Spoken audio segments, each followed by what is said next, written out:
3.1 fraction estimation. I can estimate fractions. Yes or no? Can we estimate fractions? Yes. Emily, nice job. Moving down to our third vocab word, benchmark. Benchmark, we said, was an easy number to work with. Keep that in mind as we go through the rest of this video. An estimate, I think, is the most important thing that we're going to talk about. An estimate involves two different skills. The two different skills are what? What are the two different skills in estimating, Maya? Rounding and basic facts. Rounding and knowing your basic facts. Moving down to number 2, when we estimated fractions, we found, or we were trying to find the value of the given fraction to the closest benchmark. There are 3 benchmarks when estimating a fraction. They are, everybody? 0, 1/2, 1. 0, 1/2, and 1. So I gave you a fraction like 1/10, and I had you create a number line. So the first thing you did is you drew a number line, and you labeled it with the 3 benchmarks. 0, 1/2, and 1, right? And then what you did is you knew you had to mark the number line in terms of tenths. Yes, no? Yeah. So we changed the number 0 to 0 tenths because 0 tenth is the same as 0, right? We changed 1 to the fraction 10 tenths because 10 over 10 is the same as 1, right? And the benchmark 1/2, since 10 is our denominator, it's easy to split that in half. We called 10 or 1/2 5/10, yes or no? Yes. And then what we did is we just marked our number line. 1, 2, 3, 4. We already have 5/10 marked. 6/10, 7/10, 8/10, 9/10, and 10/10, right?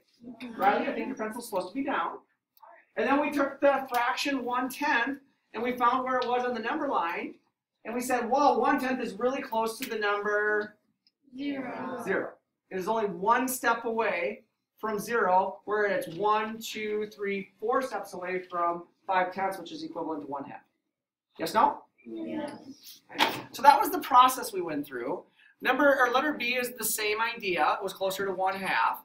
Letter C, though, kind of tricked us a little bit. We did all of our graphing, and we found 3/12 is 1, 2, 3 steps from 1/2, and it is also 3 steps from 0. But we decided the answer was 1/2. Who can tell me why we decided the answer was 1/2? Tyler, really loud. If it's above the given number, or the number that you're using, you give it a star versus below, you leave it off. So, no, what do you mean if it's above the given number? Well, the number that you're rounding to or estimating. Be careful. 3/12. I think we're talking more about the fact that it's right smack dab in the middle, right? If something's right smack dab in the middle, you always give it a shove. It's just like when you round, 5 and above, give it a Shove. The reason we say that is because 5's in the middle. It's closest to both the given number and the next number up, right? So you always give a shove if something's in the middle. D had another problem. The denominator was 9, which is what kind of number? It's an odd number. And because it's an odd number, the only way to mark 1/2 is by using a decimal in our numerator, which we kind of did, even though that's really cheating, right? And then we went ahead and marked our number line. But a couple of you said, Mr. Poncher, why don't we just turn 4/9 into an equivalent fraction that has an even denominator? Remember that? Yeah. Okay, I should be up here. And then we marked our number line with 18ths. And it was much easier to see that 8/18ths was really close to 1/2. Just like 4/9 is really close to 1/2 if we cheated and used the decimal in our fraction. Yes, no? Yes. Okay. And then we went down to mixed number estimation. And that one really wasn't all that difficult. There's really no work to show.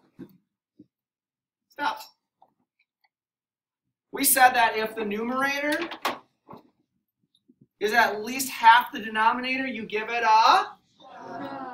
If the numerator is not at least half the denominator, you leave it a. Low. So 26 and 1/9 stays 26 because 1 is not even close to halfway to 9.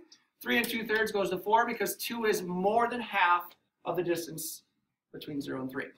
And then the last thing you did is you put all of this together and you added fractions using estimation. And here we subtracted fractions using estimation.